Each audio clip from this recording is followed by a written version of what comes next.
All right, so a lot of stuff happened yesterday, as you probably may be aware of if you're here on YouTube. We had a lot of videos coming out about the new Player's Handbook 2024 because people who had early access to the book, such as Tree and Monk and Will from D&D Shorts, have put out videos, maybe reviewing it, talking about changes and stuff like that. It's been very, very interesting to follow. What we also did have was a preview of the Ancient Green Dragon Statblock, which was previewed at Gen Con, I believe. I'm not at Gen Con, as you can probably tell from this office space. But I'm here and I'm ready to talk about the Statblock. I could also talk about, and I will probably also talk about the Player's Handbook changes and all the little rule stuff and balance fixes and stuff like that, and some of the stuff that I'm not super happy about.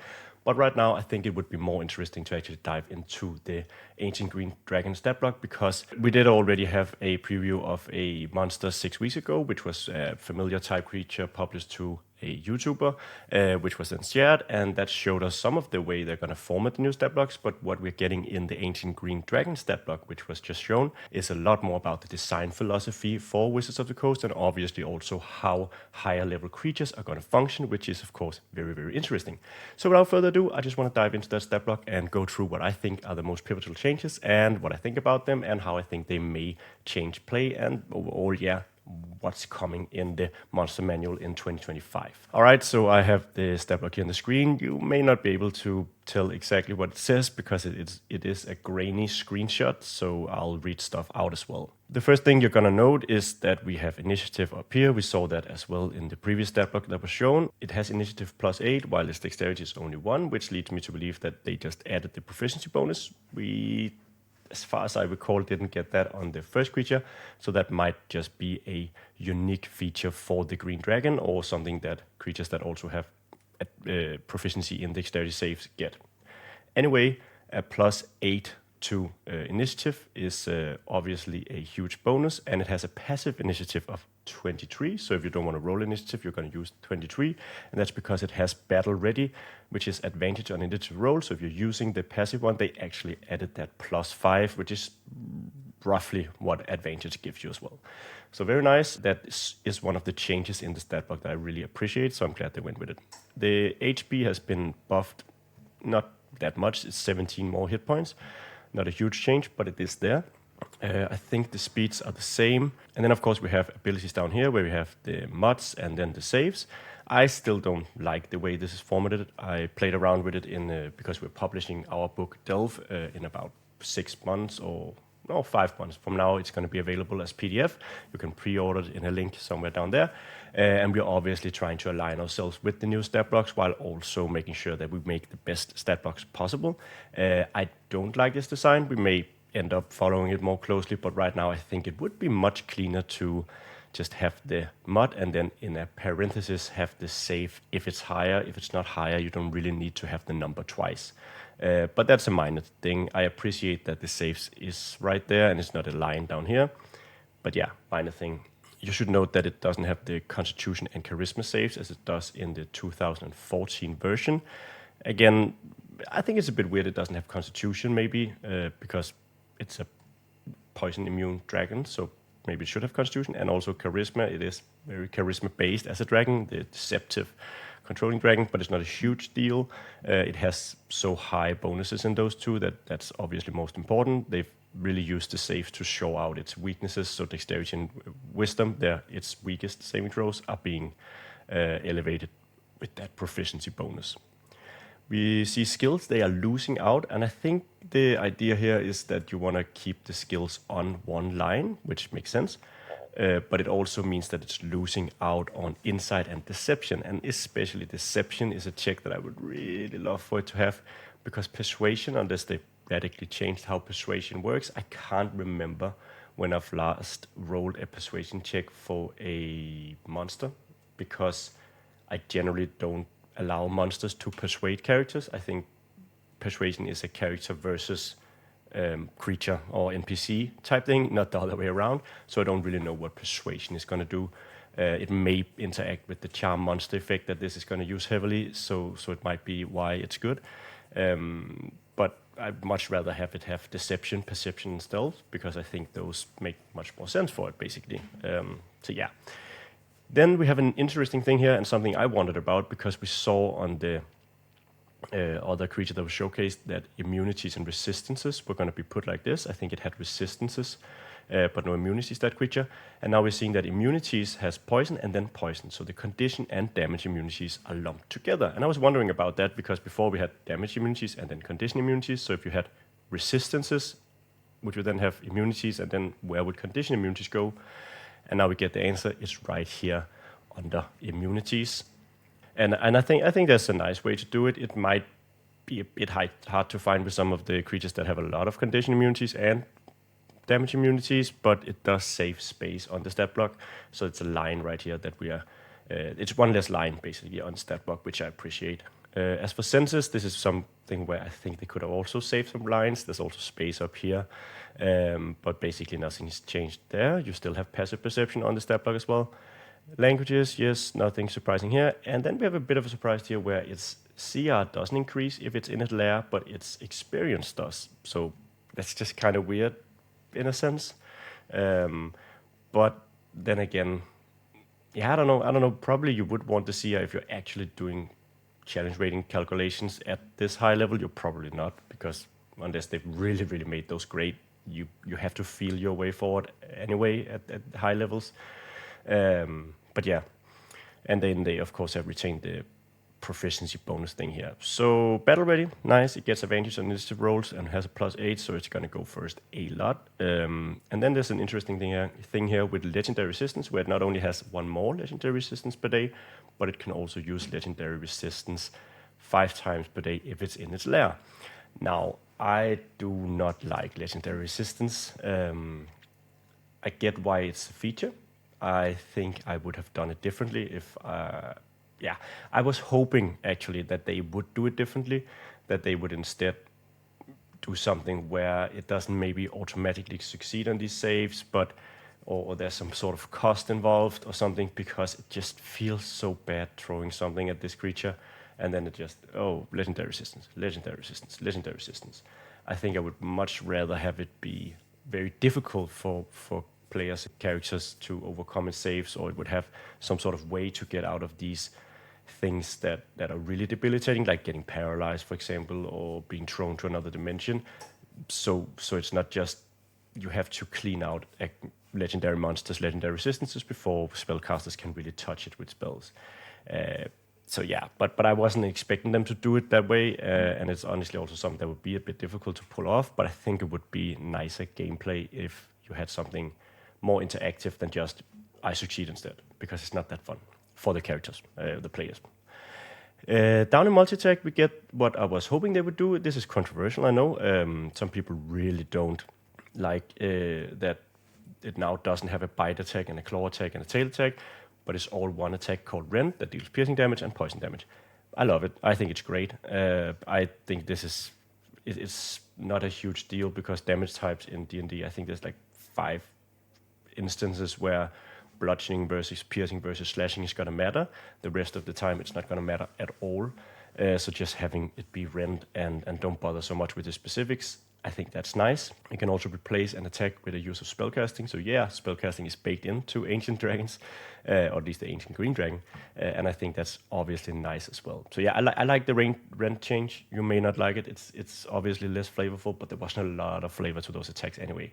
What I do miss is that it had a tail attack that was more interactive, like sweeping people away or knocking them prone or knocking them back. That's something that I always put on custom dragons, at least if they're huge or larger, because it's just a nice battlefield control type of thing that doesn't just like claw, bite all the time. You can actually move the characters around on the battlefield or inconvenience them by knocking them prone. I think that's a really nice feature and something that most dragons sorely lack, because they're all about damage typically. But the Green Dragon isn't all about damage, because it also has spellcasting. So it can cast these at-will spells in place of one of their attacks each turn, so these are obviously very interesting. It's going to be able to cast those once per turn. Detect Magic, who casts Dissonant Whispers, it's not bad, but it's not great either. I obviously haven't seen the specifics of the Dissonant Whispers in the new Player's Handbook. Might be better. Charm Monster is a big one here, because I believe that at level 5 it will target 2 people, 2 monsters, might be changed, which means that you can actually try to charm, and it has a decently high DC of the 21 to two of the characters in this case, and they wouldn't be able to attack the dragon. So that's pretty significant. And then if you want to use the dragon's whole turn on something, you can cast Cloud Kill as a level 8 version. Again, if Cloud Kill hasn't been changed, that's pretty impactful. Geese is an out-of-combat thing, probably, where you'd use it to sort of control characters and stuff, which is a nice touch.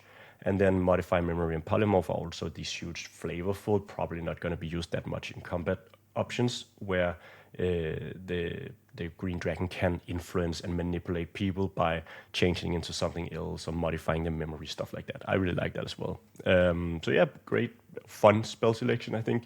And with the Cloud Kill in there and the Charm Monster that's spammable, very powerful spell selection as well, I'd say. Then we have some interesting stuff here with the Poison Breath. Nothing's really changed about the Poison Breath as far as I can tell. I think it's the same DC, same area of effect, same damage. But the way it's formatted has been changed. And one thing that I appreciate is that you have this failure and success, because before you had like 9 different ways to word the, on a failure, the target takes 46 damage. On a success, they take only half as much damage and doesn't suffer. Right? You had all this sort of, and I write a lot of stat blocks, and you have to write all that stuff all the time, brother. Not a great thing, so getting rid of that, I appreciate it. I don't think I really appreciate the way they've done the Constitution saving throw, DC 22, each creature in a 90-foot cone, because it seems like Constitution saving throw becomes the name of the, it initiates the thing, where it's also, I think you could have written this better, maybe even just Constitution save or DC 22 con save, like really shorten it down, because at this point we know what a Constitution saving throw is. You can just say con save, you don't need to write it out. It's like, what's that, 20 characters in terms of making this a shorter thing. So I would have appreciated them being even more terse here, because they're already making these aren't complete sentences anyway. So if you're going away from writing complete sentences, you might as well condense it even further and make it even more easily readable, which I think this fails a bit at with the cursive thing and then a long line and then DC2, and then obviously it's better. I think it's much better than the old Poison Breath. I think I might just pull that up. Yeah, so if we pull up the old ancient green dragon, its poison attack or poison breath is a 4-line thing, where this is a 3-line thing. So they saved 1 line. I think they could have saved another line actually by being even more terse with it. But yeah, it's an improvement. I'll definitely say that. All right, and then going down to the bottom here, we have some of the most interesting stuff, because a lot of us, me included, have been wondering about what's going to happen with legendary actions and the reaction design that we saw on Vecna, and that we've seen in the Infinite Staircase book, but that we didn't see a lot of actually in the Vecna Eve of Ruin book. There was Vecna has the reaction. We had some other monsters with legendary actions, so it's kind of up in the air where they were going, but now it seems to be really, really clear that legendary actions are a thing of the past. Now, I've said before that I'm not a huge fan of this. I think it's not the right way to go unless they have really, really, really made sure that they fixed all the other reaction interactions there are in the game, such as spells that remove reactions or make it impossible to react that wouldn't otherwise hinder legendary actions. I can see the point in like tightening things up, because it was sometimes a bit weird that, yeah, you can't take reactions, but you can take your legendary actions because those are legendary, while it's still like, if this creature is confused or dazzled, should it be able to do any of those things? So now it really is one thing. I just fear that it's, I hope that they have made sure the game is built around that big ancient monsters or powerful monsters have reactions, because if they haven't, we're going to have an issue. Now, the other thing that I don't appreciate as much about the new reaction type design is that there are these triggers. I like the way it's formatted, actually. I should say trigger, response, it's decently clear. But I don't necessarily like that there are different triggers here. So the Charming Presence one, just going through them, another creature ends its turn, so it's like a legendary action. The dragon casts Charm Monster, again, quite powerful thing to be able to do 3 times per round plus once on your turn, so you can basically charm. That is a Charming Presence, and it's one that, unless Charming Charm Monster has been changed. As far as I know, they would be able to spam that. So even if you make your save against Charm Monster, you can try again the next turn and the next turn and the next turn, even several times in the same round. And then for Corrosive Miasma, which is not really clear what that is exactly, it can use its legendary resistance, when it uses its legendary resistance trait or is hit with a ranged attack, specifically for some reason, it can then make like a cloud of poison gas somewhere within 90 feet that's going to deal some poison damage and reduce AC. Again, for whatever reason, not really clear why or how. So that's a whole different type of trigger. And then the last one, Rend Retaliation, which is basically just when it takes damage, it can make a rend attack. So you got to watch out for another creature ends its turn. I can use that. Or it's hit with a legendary resistance trait or is hit with a ranged attack specifically, then I can use Corrosive Miasma. Or if I take damage, then I can use the rend attack reaction. I think that might be more difficult for the DM to keep track of than just at the end of another creature's turn. I will say I could often forget to use legendary actions because I was so focused on what's going on that I forget that at the end of every player's turn I have the opportunity to use a legendary action. Sometimes that happens to me. And this might be easier because they are more specific, but it also does require you to be very familiar with the stat block because you've got to make sure, okay, yeah.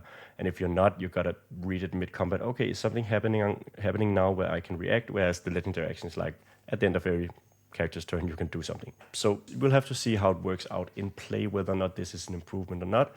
But I will say that it has the potential to be. It might be better for the game to like condense stuff together.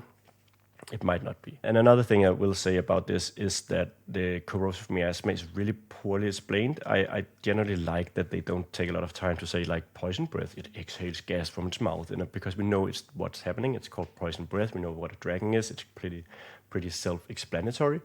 But the Corrosive Miasma, I don't know what that is. I don't know what's happening here.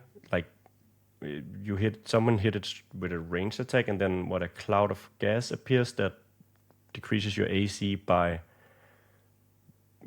like temporarily softening your armor or your skin. I have no idea what is going on here, and I think that's a bit bad. I would love to know what my monster does. You can say you can just like make something up. Yeah, I know I can make something up, and I would just make something up, but I would also appreciate if they help me make those things up, or at least for newer players as well, help them like decide what's going on here.